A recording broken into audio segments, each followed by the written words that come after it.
In today's video, we will discuss about system of equations. That means कि किस तरीके से आप equations को solve कर सकते हो by matrix method. And throughout the video, we are going to use two words. First is consistent. Consistent का यहाँ पर ये मतलब है कि जो भी हमें इक्वेशंस दी होंगी उनका सॉल्यूशन एग्जिस्ट करे, तब तो हम कहते हैं कि जो सिस्टम है वो कंसिस्टेंट है. Otherwise second term is inconsistent. Inconsistent means कि कोई भी सॉल्यूशन एग्जिस्ट नहीं करेगा. तो इस केस में कंसिस्टेंट के केस में सॉल्यूशन एग्जिस्ट करता है और इनकंसिस्टेंट के केस में नो सॉल्यूशन एग्जिस्ट. अब अगर सॉल्यूशन एग्जिस्ट कर रहा है तो इसके दो पार्ट्स हो सकते हैं. दो पार्ट्स से मेरा मतलब ये है कि हम इसको दो वेज में कैटेगराइज कर सकते हैं. पहला ये कि अगर सॉल्यूशन एग्जिस्ट कर रहा है तो यूनिक सॉल्यूशन होगा. यूनिक मतलब एक सिंगल सॉल्यूशन आप लोगों को मिलेगा. अदरवाइज इनफाइनाइट सॉल्यूशन मिलेगा कि हम उनको काउंट भी नहीं कर सकते कि इन पर्टिकुलर की सॉल्यूशंस हैं कितने. ठीक है, तो यूनिक सॉल्यूशन होगा या फिर इनफाइनाइट सॉल्यूशन होगा कंसिस्टेंट के केस में, क्योंकि सॉल्यूशन एग्जिस्ट कर रहा है, आपको कुछ ना कुछ सॉल्यूशन उसका मिलेगा. इनकंसिस्टेंट में कोई भी सॉल्यूशन एग्जिस्ट नहीं करता. सिस्टम ऑफ इक्वेशंस जो भी गिवन होंगी उनका कोई सॉल्यूशन ही नहीं होगा. तो आप ये फाइंड कैसे कर सकते हो, उसके लिए आपको एक ब्लॉक डायग्राम याद रखना है कि जो भी आपको सिस्टम ऑफ इक्वेशंस गिवन है, जो भी इक्वेशंस गिवन होगी हम उनको कन्वर्ट करेंगे मैट्रिक्स के फॉर्म में. वो मैं आपको एग्जांपल के हेल्प से बताऊंगी. और मैट्रिक्स के फॉर्म में कन्वर्ट करने के बाद सबसे पहला स्टेप ये होगा कि आप उसका डिटर्मिनेंट चेक करो. जब आप किसी भी मैट्रिक्स का डिटर्मिनेंट कैलकुलेट करते हो तो दो ही वेज हो सकते हैं. पहला वे ये है कि जो डिटर्मिनेंट है वो ज़ीरो आ जाए, और दूसरा डिटर्मिनेंट ज़ीरो ना आए. अगर डिटर्मिनेंट ज़ीरो नहीं आता तो आप डायरेक्टली ये बोल सकते हो कि जो भी हमें इक्वेशंस दी हुई हैं वो कंसिस्टेंट है. कंसिस्टेंट मीन्स कि उनका सॉल्यूशन एग्जिस्ट कर रहा है, और सॉल्यूशन एग्जिस्ट कर रहा है तो उसमें हमें सिर्फ एक ही यूनिक सॉल्यूशन मिलेगा. और यूनिक सॉल्यूशन भी आप कैसे फाइंड कर सकते हैं, x is equals to A inverse B से. ये सारी बातें अभी आपको एग्जाम्पल की हेल्प से समझ में आएंगी कि यहाँ पर x is equals to A inverse B है क्या चीज़. बट आपको ये पूरा ब्लॉक डायग्राम अपने माइंड में रखना है, क्योंकि हम इसी को फॉलो करते हुए पूरे क्वेश्चंस को सॉल्व करेंगे. तो अगर डिटर्मिनेंट जो है वो नॉन ज़ीरो आ जाए तो हमारा जो सिस्टम है वो कंसिस्टेंट रहेगा और सिर्फ एक ही यूनिक सॉल्यूशन देगा. और यूनिक सॉल्यूशन मतलब सिर्फ एक सिंगल सॉल्यूशन देगा. और वो सॉल्यूशन आप फाइंड कैसे कर सकते हो, x is equals to A inverse B की हेल्प से. यहाँ पर ये जो x है वही हमारा यूनिक सॉल्यूशन है. जो भी मैट्रिक्स हमें मिलेगी उसका हम इन्वर्स फाइंड करेंगे और b मैट्रिक्स से मल्टीप्लाई करेंगे. अगर डिटर्मिनेंट ज़ीरो आ जाता है तो उसके बाद हमें कैलकुलेट करना होगा एडजॉइंट ऑफ ए, मतलब जो भी ए मैट्रिक्स होगी उसका एडजॉइंट कैलकुलेट करेंगे और उसको मल्टीप्लाई कर देंगे बी से. ये सॉल्व करने के बाद हमें फिर से दो केसेस मिलेंगे. पहला केस ये कि जो एडजॉइंट ए हमने फाइंड किया है और उसका मल्टीप्लिकेशन बी के साथ किया है, या तो वो ज़ीरो आ जाए या तो वो नॉन ज़ीरो आ जाए. एंड बेस्ड ऑन दिस हमारे पास आगे जो रिजल्ट है, अगर नॉन ज़ीरो आ जाता है तो हम कहते हैं कि जो भी सिस्टम है वो इनकंसिस्टेंट है. इनकंसिस्टेंट इनकंसिस्टेंट मीन्स कोई भी सॉल्यूशन हमें नहीं मिलेगा, no solution. And in case ये आ जाए इज इक्वल्स टू ज़ीरो के बराबर आ जाता है तो हमारा जो सिस्टम है वो कंसिस्टेंट रहेगा एंड इनफाइनाइट सॉल्यूशन हमें मिलेंगे. तो तीनों केस जो हैं उनके लिए हमारे पास डिफरेंट रिजल्ट के बेसिस पे हमें पता लगेगा कि हमारा जो सिस्टम है वो कंसिस्टेंट है या फिर इनकंसिस्टेंट. तो इस चीज़ को हम फॉलो करेंगे. दो एग्जाम्पल देखेंगे और दोनों जो एग्जाम्पल्स हैं वो डिफरेंट केसेस के लिए हैं. So first question is, first equation x plus 2y minus 3z is equals to minus 4. Second is 2x plus 3y plus 2z is equals to 2. 3x minus 3y minus 4z is equals to 11. हमने पहले भी equations जो हैं solve की हुई हैं. Suppose करो कि आपको ये तीन इक्वेशंस आपको सॉल्व करनी है. अभी कोई मैट्रिक्स मेथड की बात नहीं हो रही, तो हमें कैलकुलेट क्या करना होगा, x की वैल्यू को कैलकुलेट करना होगा, y की वैल्यू को कैलकुलेट करना होगा और z की वैल्यू को कैलकुलेट करना होगा. क्वेश्चन ये है, solve the system of system of linear equation, ये जो इक्वेशंस दी हुई हैं इन्हें सॉल्व करना है। और सॉल्व करने का क्या मतलब है कि एक्स वाई जेड, यहाँ पे जो ये नंबर ऑफ अननोन वेरिएबल्स हैं इनकी वैल्यू को फाइंड करना है। तो हमारे पास बहुत सारे मेथड हैं। First is substitution, second is elimination and third is cross multiplication. But in particular अगर ये बोला गया है कि मैट्रिक्स मेथड से सॉल्व करना है हमें इन लीनियर इक्वेशंस को, तो पहला स्टेप हमारा यही रहेगा कि हम इसको कन्वर्ट कर लें मैट्रिक्स मेथड में, मैट्रिक्स में। तो कन्वर्ट कैसे किया जाता है, यहाँ पर जो x के कोएफिशिएंट है वो मैंने फर्स्ट कॉलम में लिख दिया 1 2 एंड 3, y का कोएफिशिएंट सेकंड कॉलम में लिख देंगे 2 3 -3, और z का कोएफिशिएंट -3 2 -4। उसके बाद जो नंबर ऑफ अननोन वेरिएबल्स हैं वो आ जाएंगे x y z, और इज इक्वल्स टू के बाद जो नंबर्स होंगे वो यहाँ पर आ जाएंगे -2 -4 2 एंड 11। बिफोर वी प्रोसीड, यहाँ पे दो टर्म्स और हैं, homogeneous and non homogeneous. Word समझ लेते हैं। होमोजीनियस में अगर ये जो इज इक्वल्स टू के बाद वाली सारी एंट्रीज हैं अगर वो ज़ीरो हो जाएं तब तो वो होमोजीनियस कहलाता है, अदरवाइज वो हो जाएगा नॉन होमोजीनियस अगर ज़ीरो वैल्यूज़ ना होकर वो कोई और स्केलर वैल्यूज़ को होल्ड कर रहा है। जैसे कि इस केस में -4 2 एंड 11 यहाँ पर हमें नंबर्स मिले हुए हैं, दैट मीन्स ये नॉन होमोजीनियस सिस्टम हमें गिवन है। बट अगर ये सारी एंट्रीज जो मैंने यहाँ पर लिखी हैं, अगर ये सारी एंट्रीज 0 0 0 हो जाती तो वो होमोजीनियस का केस हो जाता। क्लियर। तो ये लिखने के बाद जो फॉर्मेशन होती है, मतलब इस वाली मैट्रिक्स को हम ए से रिप्रेजेंट करते हैं। ये वो मैट्रिक्स होती है एक्स जिसकी वैल्यू को हमें कैलकुलेट करना पड़ता है, जहाँ पर हम वो सारे वेरिएबल्स को लिखते हैं जो हमें फाइंड करने हैं। And then is equals to के बाद वाली जो मैट्रिक्स होती है उसको हम बी से रिप्रेजेंट करते हैं। तो ओवरऑल अगर हम ये देखें कि हमें क्या फाइंड करना है तो वो ये वेरिएबल्स थे, और ये वेरिएबल्स जो हैं वो हमने एक मैट्रिक्स एक्स में लिखे हुए हैं। तो हमें कैलकुलेट करना है एक्स को, और एक्स को आप कैलकुलेट कैसे कर सकते हो, ये जो ए है वो हमें राइट हैंड साइड पे शिफ्ट करना होगा, ये हो जाएगा ए इनवर्स बी। बट इसको हम लिखते कैसे हैं, जैसे कि A X is equals to B है, so we premultiply A inverse on both the side, तो ये हो जाएगा A inverse A X is equals to A inverse B. A inverse and A identity matrix होता है, वो आप इस तरीके से भी समझ सकते हैं। अगर मैं आपको बोलूँ कि 2 मल्टीप्लाई करना है हमें 2 इनवर्स से, सो दिस विल बी 2 × 1/2, 2 से 2 कैंसिल हो जाएगा and you will get identity. यही सेम चीज़ होती है मैट्रिक्स में काम करती है। जब हम जिस भी मैट्रिक्स को आप सॉल्व कर रहे हो उसी का मल्टीप्लिकेशन आप अगर उसके इन्वर्स के साथ कर देते हो तो आप ऐसे समझ लो इसको बस कि वो मैट्रिक्स जो है फिर आइडेंटिटी मैट्रिक्स ही देती है। तो स्केलर का केस और मैट्रिक्स का केस इस वे में सिमिलर है। तो हमें मिल जाएगी आइडेंटिटी मैट्रिक्स, और यहाँ पर आ जाएगा ये एक्स वाली matrix as it is, and this will be A inverse B. अगर जैसे मल्टीप्लिकेशन के केस में 1 आइडेंटिटी होता है और उसमें आप कोई भी नंबर मल्टीप्लाई करो तो वही सेम नंबर आपको मिल जाएगा। उसी सेम तरीके से आइडेंटिटी मैट्रिक्स में अगर हम कोई भी मैट्रिक्स मल्टीप्लाई करें तो वही सेम मैट्रिक्स हमें मिल जाती है। तो i इंटू एक्स करेंगे, इन दोनों का मल्टीप्लिकेशन करेंगे तो वी विल गेट x, और ये हो जाएगा x is equals to A inverse b, जो कि मैंने यहाँ पर लिख रखा है। ठीक है, तो इन शॉर्ट आप ऐसे समझ लो कि a को जब आप राइट हैंड साइड पे शिफ्ट करोगे तो ये इन्वर्स हो जाएगा, बट एक्चुअल प्रोसेस ये होता है इसको शिफ्ट करने का।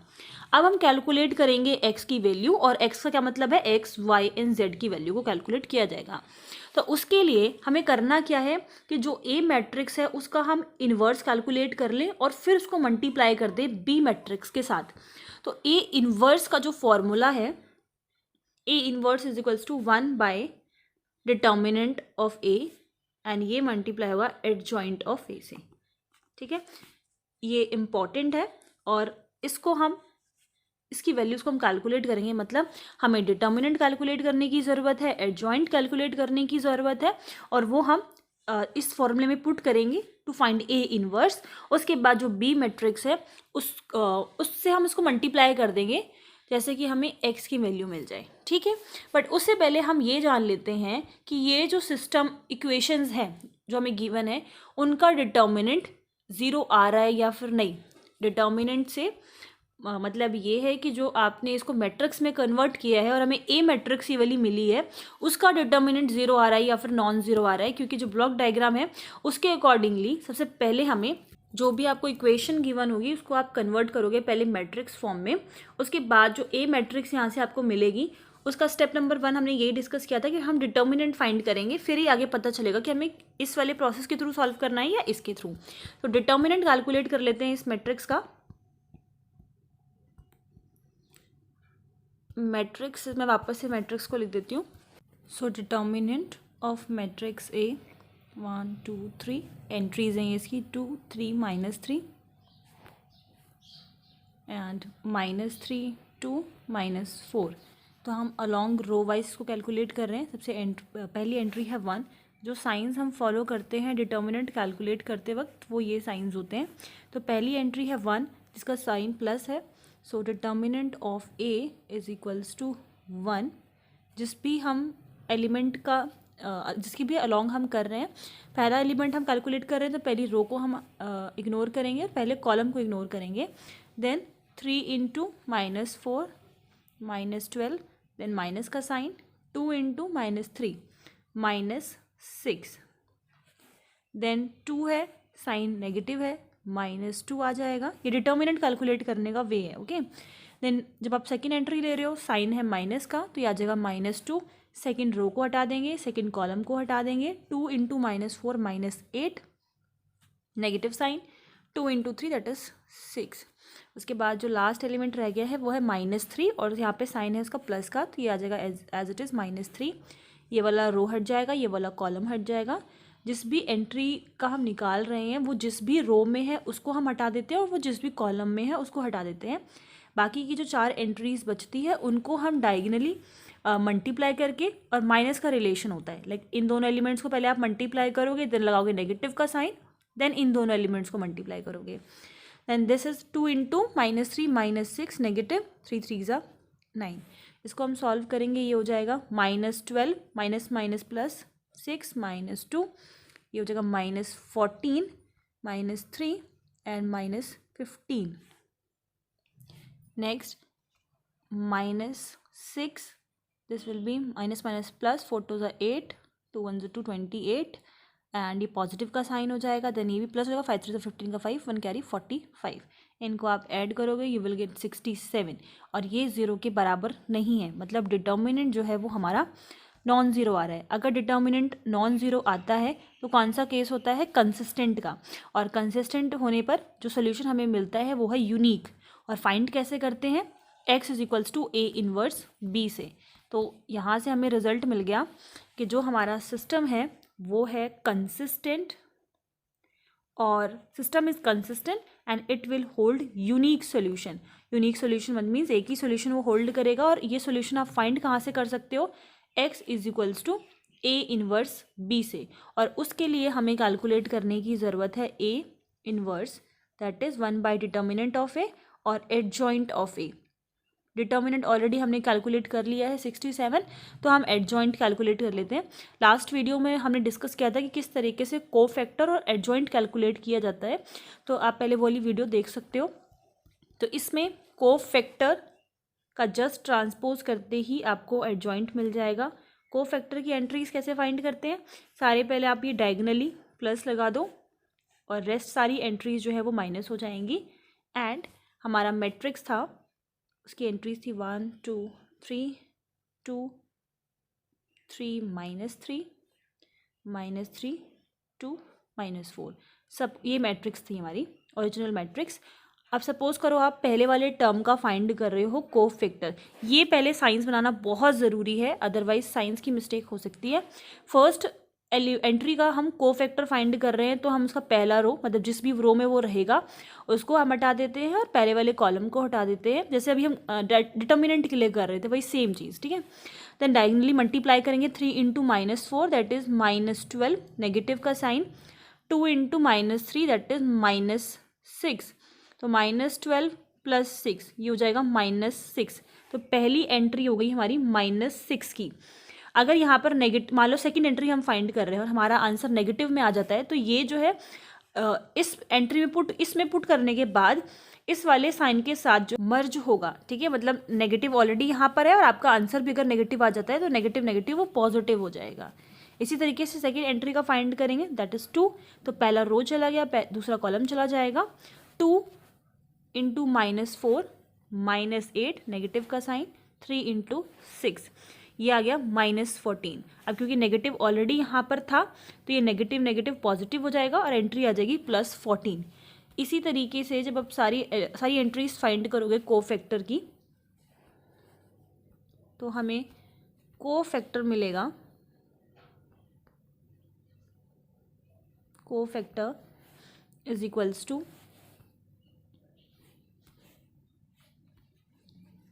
-6, 14, -15, 17, 5, 9, 13, -8 एंड -1। एडजॉइंट कैलकुलेट करने के लिए हमें इसका ट्रांसपोज करना है। ट्रांसपोज मतलब होता है कि सारे जो भी एंट्रीज रो में हैं वो कॉलम्स में कन्वर्ट हो जाएंगी। -6, 14, -15, 17, 5, 9, 13, -8, -1। एडजॉइंट भी हमें मिल चुका है और डिटर्मिनेंट हम पहले कैलकुलेट कर चुके थे। वैल्यू को पुट करेंगे, डिटर्मिनेंट हमारा 67 आया था और एडजॉइंट ये आया है। तो मैं यहीं पर लिख देती हूँ 1 बाय डिटर्मिनेंट, ये होता है ए इनवर्स। तो यहाँ पर आ जाएगा डिवाइडेड बाय 1/67। ठीक है, ये हो गया हमारा ए इनवर्स। अब ए इनवर्स की वैसे एंट्रीज कैसे होंगी, ये जो 1/67 है इसको आप अंदर इस मैट्रिक्स में मल्टीप्लाई कर सकते हो। ये जगह divide by 1/67, divide by 67, divide by 67, divide by 67, divide by 67 and so on. ये सारी एंट्रीज के साथ 1/67 जो है वो मल्टीप्लाई हो जाएगा और ये हमारी रिक्वायर्ड ए इनवर्स की मैट्रिक्स हो जाएगी। ओके, बट हमें आगे हम अभी जब जस्ट ए इनवर्स कैलकुलेट किया है, हमें इसको मल्टीप्लाई करने की ज़रूरत है बी के साथ टू गेट दिस एक्स। तो ए इनवर्स इंटू बी करेंगे। ठीक है, यहाँ पे मल्टीप्लाई हो जाएगी हमारी बी वाली मैट्रिक्स। तो ये आ जाएगा x is equals to A inverse B. और जो मैंने 1/67 मल्टीप्लाई किया था अभी मैं उसे जस्ट बाहर ही रख रही हूँ। रीज़न ये है क्योंकि जब आप मल्टीप्लाई करोगे बी मैट्रिक्स के साथ तो जो फ्रैक्शन होने की वजह से मल्टीप्लिकेशन में आपको थोड़ी डिफिकल्टी होगी, इसलिए हम 1/67 को अभी हम इसमें मल्टीप्लाई नहीं कर रहे हैं, वो हम बाद में मल्टीप्लाई कर देंगे। तो बी मैट्रिक्स थी हमारी -4, 2 एंड 11 और ए इनवर्स था -6, 14, -15, 17, 5, 9, 13, -8, -1। अब ये है 3x3 की मैट्रिक्स, ये है 3x1 की मैट्रिक्स और 3 and 3 जो है इक्वल है। जो हमारी रिजल्टेंट मैट्रिक्स होगी वो 3x1 की होगी। जो एक्सट्रीम पे लिखे होते हैं उनसे हमें पता लगता है कि मल्टीप्लाई करने के बाद हमें कितने ऑर्डर की मैट्रिक्स मिलेगी। तो पहली एंट्री जो है वो पहले से मल्टीप्लाई होती है, तो ये हो जाएगा -6 इंटू -4 देन प्लस का साइन, 17 इंटू 2 देन प्लस का sign, 13 into 11। Next second row को सेकेंड कॉलम फर्स्ट कॉलम से करेंगे। 14 इंटू -4, पहली एंट्री पहले से मल्टीप्लाई हो रही है, प्लस सेकेंड एंट्री सेकेंड से मल्टीप्लाई होगी, plus -8 into 11। Last is -15 into -4 plus 9 into 2 plus -1 into 11। इसको इस तरीके से सॉल्व करने के बाद ये जो कैलकुलेशन है उसको सॉल्व करने के बाद यू विल गेट 201 -134 एंड 67। अब हम इसको इसमें मल्टीप्लाई करेंगे इसकी सारी एंट्रीज में, तो हमें मिल जाएगा x is equals to 3 -2 and 1। जो x मैट्रिक्स थी उसमें हमारे पास जो नंबर ऑफ अननोन वेरिएबल्स थे वो थे x, y एंड z और ये हमें एंट्रीज मिली हैं, तो हम इनको इक्वेट करेंगे and from this we will get x is equals to 3, y is equals to -2 and z is equals to 1। तो जो यूनिक सोल्यूशन की हम बात कर रहे थे, मतलब एक सिंगल सोल्यूशन की बात कर रहे थे, वो ये सोल्यूशंस हैं। ये हो गया हमारा unique solution. Second case discuss कर लेते हैं। अगर हमारे पास सिस्टम ऑफ इक्वेशंस हैं 2x - y plus 3z is equals to 1। Next equation is x plus 2y minus z is equals to 2 and last is 5y minus 5z is equals to 3। तो पहला step वही same रहेगा, आपको उसको convert करना है matrix की form में। दिस विल बी 2 1 0, क्योंकि लास्ट इक्वेशन में x जो है वो है ही नहीं, इसके लिए कोएफिशिएंट 0 हो जाएगा. Then it will be -1 2 5 3 -1 -5. Number of unknown variables x y z is equals to 1 2 3. Again non homogeneous का केस है. उसके बाद ये हो जाएगा A X is equals to B. पहला स्टेप यही था कि हम डिटर्मिनेंट कैलकुलेट करते हैं, और जब वो ज़ीरो होगा तो हम नेक्स्ट तरीके से प्रोसीड करेंगे. नॉन ज़ीरो होने पर सिंपली जो सिस्टम है वो कंसिस्टेंट हो जाएगा and it will hold unique solution, जो हमने लास्ट एग्जांपल में देखा. तो इसका डिटर्मिनेंट हो जाएगा मैट्रिक्स का अलॉन्ग रो 1 हम एक्सपेंड कर रहे हैं. This is equals to 2 -10 + 5 + 1 -5 + 0 + 3 5 - 0. तो ये आ जाएगा हमारे पास -10 -5 + 15, और ये आपस में कैंसिल आउट हो जाएगा. डिटर्मिनेंट आ गया 0. और जब डिटर्मिनेंट 0 आता है तो हमें कैलकुलेट करना होता है ए का एडजॉइंट, और उसको हम मल्टीप्लाई करते हैं बी मैट्रिक्स से. तो एडजॉइंट कैलकुलेट करने के लिए वही हमें सेम कोफैक्टर कैलकुलेट करना पड़ेगा. जब आप कोफैक्टर कैलकुलेट करोगे you will get the entries -5 5 and 5 10 -10 -10 -5 5 and 5. जैसे ही आप इसको ट्रांसपोज करोगे तो आपको मिल जाएगा एडजॉइंट ऑफ ए. तो एंट्रीज हो जाएंगी -5 5 एंड 5 10 -10 -10 -5 5 एंड 5. इसका मल्टीप्लिकेशन हमें करना है बी मैट्रिक्स के साथ. तो यहाँ पर लिख लेते हैं मैट्रिक्स बी, और उसकी एंट्रीज थी 1 2 एंड 3. पहली एंट्री पहले के साथ मल्टीप्लाई होती है, तो -5 × 1 प्लस सेकेंड एंट्री सेकेंड के साथ एंड प्लस -5 × 3. इसी तरीके से सारी एंट्रीज को जब आप सॉल्व करोगे, सेकेंड वाली एंट्री फर्स्ट वाली एंट्री फर्स्ट से मल्टीप्लाई होगी 5 × 5, देन -20 + 15, देन 5 × 5 -20 + 15. सॉल्व करने पर आपको सारी एंट्रीज मिल जाएंगी 0 0 0 कैंसिल आउट होकर, और ये हो जाएगा एडजॉइंट ऑफ ए × बी. सारी एंट्रीज आ गई 0. तो हमारे पास दो केस थे. जब आप adjoint of A × B calculate करते हो, जब इज इक्वल्स टू 0 आ जाता है तो हमारा जो सिस्टम है वो कंसिस्टेंट है, मतलब सॉल्यूशन रखेगा बट इनफाइनाइट सॉल्यूशन को रखेगा. अगर नॉन ज़ीरो आता तो इनकंसिस्टेंट होता, कोई भी वो सॉल्यूशन रखता ही नहीं. तो हम यहाँ पर मेंशन कर देते क्लियरली अगर ये नॉन ज़ीरो आता कि एक सॉल्यूशन इनकंसिस्टेंट है, hence it will not have any solution. But क्योंकि इनफाइनाइट सॉल्यूशंस होंगे तो हम किस तरीके से सॉल्व करते हैं.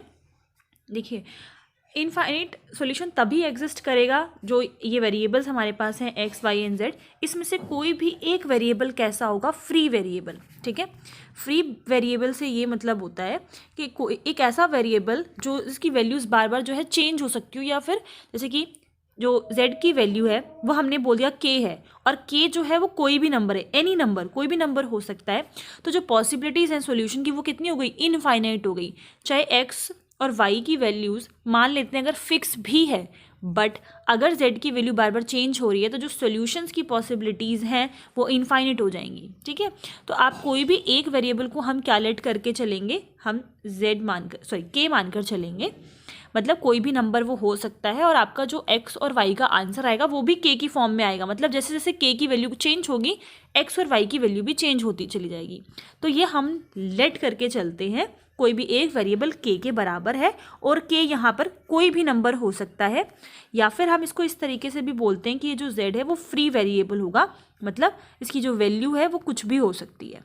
ठीक है, अब हम ऐसा इसलिए बोल रहे हैं कि ये फ्री वेरिएबल है क्योंकि हमें रिजल्ट से यही मालूम पड़ा है कि जो सॉल्यूशन होगा वो इनफाइनाइट होंगे, मतलब बहुत सारे सॉल्यूशंस इस वाले सिस्टम के आएंगे. इसमें से आप कोई भी दो इक्वेशंस को चूज़ कर सकते हो. सपोज करो हमने ये फर्स्ट 2 इक्वेशंस को चूज़ कर लिया, यहाँ पर हम z की वैल्यू को k पुट करेंगे. 2 इक्वेशन इसलिए चूज़ कर रहे हैं क्योंकि z को तो हम ऑलरेडी k लेट कर चुके हैं, और हमें x और y की वैल्यू को कैलकुलेट करना है, इसलिए हमें दो इक्वेशंस की ज़रूरत पड़ेगी। हमने कोई भी रैंडमली दो इक्वेशंस ले लिए और वहाँ पर हम z की जगह पे k पुट करेंगे। तो हमारी ये जो इक्वेशन हो जाएगी 2x minus Y plus 3k is equals to 1। इस k वाले को हम, जो ये k वाली टर्म है उसको हम राइट हैंड साइड पे जब शिफ्ट कर देंगे तो ये आ जाएगा is equals to 1 minus 3k। यहाँ से आ जाएगा x प्लस 2y और माइनस जेड को उस साइड शिफ्ट करेंगे तो ये पॉजिटिव का क्या हो जाएगा k प्लस 2। ठीक है, ये दोनों इक्वेशंस हो गई। इन दोनों इक्वेशंस को हम फिर से मैट्रिक्स की फॉर्म में जब कन्वर्ट करेंगे तो x का कोएफिशिएंट एक तरफ रहेगा, दिस विल बी 2 1, ये हो जाएगा -1 2, नंबर ऑफ अननोन वेरिएबल्स अब सिर्फ x एंड y हैं, और यहाँ पर आ जाएगा 1 माइनस का 3k k प्लस 2। अब वही प्रोसेस वापस से रिपीट करना है क्योंकि हमें मैट्रिक्स मेथड से ही सॉल्व करना है इस चीज़ को। ये फॉर्मेशन कैसी है, A X is equals to B की फॉर्मेशन है, और जब भी हमें इस x की वैल्यू को फाइंड करना होता है तो हम कैसे कैलकुलेट करते हैं, ए इनवर्स बी से फाइंड करते हैं। बट उससे पहले हम कैलकुलेट कर लेते हैं इसका डिटर्मिनेंट, कि इसका डिटर्मिनेंट 0 आ रहा है या नॉन जीरो। नॉन जीरो आएगा देन कंसिस्टेंट है, यूनिक सॉल्यूशन रहेगा, मतलब वही सेम ब्लॉक डायग्राम जो हमने पहले फॉलो किया था। इसका डिटर्मिनेंट कैलकुलेट करोगे 2 into 2 that is 4 minus 1 into -1 4 plus 1 5 आ जाएगा। 5 जो है वो नॉन जीरो वैल्यू है, मतलब ये जो सिस्टम हमने लिखा है ये है consistent and it will hold unique solution. और वो जो यूनिक सोल्यूशन है वो कहाँ से मालूम होगा हमें, x is equals to A inverse b। उसके लिए हमें कैलकुलेट करना है a इनवर्स, जिसका फॉर्मूला होता है 1 by determinant of a adjoint of a। क्योंकि मैट्रिक्स यहाँ पे 2 क्रॉस 2 की है तो एडजॉइंट निकालना और भी ईजी हो गया है, हम स्ट्रेट अवे इसका एडजॉइंट निकाल सकते हैं। तो मैट्रिक्स हमारी थी क्या, ये हो गई, एक सेकेंड, 2 and 2 -1 and 1। तो इसका डायरेक्टली जो एडजॉइंट हम कैलकुलेट कर सकते हैं, adjoint of this matrix this is equals to, ये जो पोजीशन होती है वापस में इंटरचेंज हो जाती है और इनका साइन चेंज हो जाता है। ये हमारे पास आ गया इसका एडजॉइंट। डिटर्मिनेंट अभी हमने जस्ट कैलकुलेट किया है वो है 5, तो हम वैल्यू पुट कर देंगे A inverse is equals to 1/5 and adjoint वाली मैट्रिक्स ये हो गई। इसको आप सॉल्व कर सकते हो। ये 1/5 है, ये सारी एंट्रीज सब मल्टीप्लाई हो जाएगा, ठीक है। बट हम मल्टीप्लाई इसलिए नहीं कर रहे क्योंकि हमें बी मैट्रिक्स मल्टीप्लाई करनी है, और अगर ये फ्रैक्शन की फॉर्म में हो जाएगा तो थोड़ी सी डिफिकल्टी हो जाएगी सॉल्व करने में, इसलिए हम 1/5 को एज इट इज बाहर ही रहने देते हैं। पहले बी मैट्रिक्स के साथ इसको मल्टीप्लाई कर लेते हैं, बाद में 1/5 को मल्टीप्लाई कर देंगे। तो यहाँ पर बी मैट्रिक्स हो जाएगी 1 - 3k 2 + k।